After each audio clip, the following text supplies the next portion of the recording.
I was transplanted to Texas from the Bay Area. My father was military, and they moved us across. Not really a Christian home. A mother who had a deep faith, a father who wanted really nothing to do with it growing up. And when we moved down towards Houston, a young man on the football team with me began to share the gospel with me.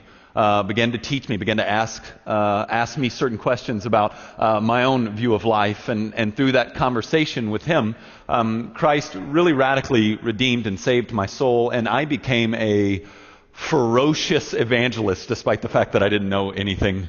And began to constantly share my faith, and it was apparent very early that the Lord had His hand on me, because it was my friends would come to know the Lord, and it was just evident. It was evident to my youth minister. It was evident to the pastor at the church that God was doing something there with me. But it didn't take long before my passion for the gospel and my passion to see lost men and women saved started to rub against or collide with the church. And so it wasn't very long, and I can give you dozens and dozens of stories, but really one that kind of broke the camel's back, where I decided if I was going to do this, I wasn't going to do it as a churchman, because the church, more often than not, was an enemy of conversion and not its friend. I'll give you an example. This turn in me, this break in me happened that God has been just disciplining me on ever since.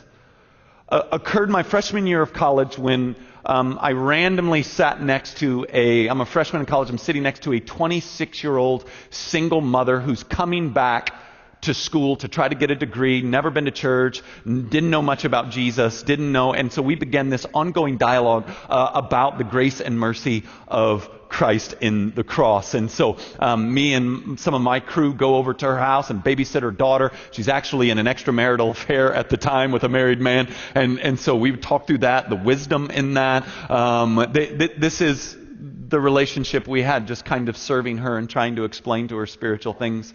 A friend of mine was playing at a church in the area, and so I asked her to come. He was a musician, and so I said, hey, a good friend of mine's in a band, he's playing. Why don't you come hear him?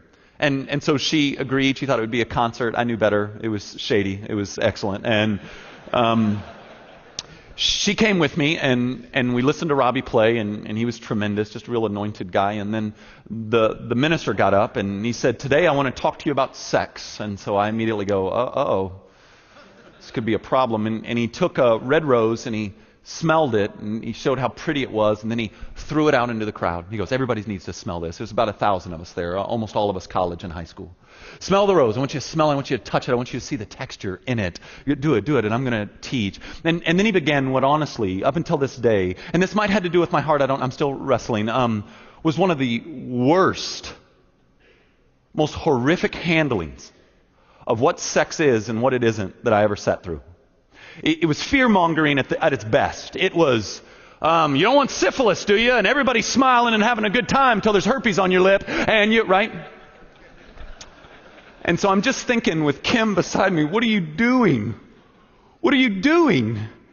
And then as it wraps up, he goes, where's my rose? Where is it? Where's my rose? And some kid came up, the rose is just completely jacked up. It's broken, the things are off, the petals are broken. And he lifts it up, and his big crescendo, his point is to hold up that rose and go, now who would want this? Who would want this rose? And I remember feeling anger, like real, legitimate, I want to hurt him anger. And it was all I could do not to scream out, Jesus wants the rose! That's the point of the gospel, that Jesus wants the rose. That He made Him who knew no sin to be sin on our behalf, that we might become the righteousness of God in Him. That while we were yet sinners, Christ died for us. Christ won. You're not even teaching the basics of our faith.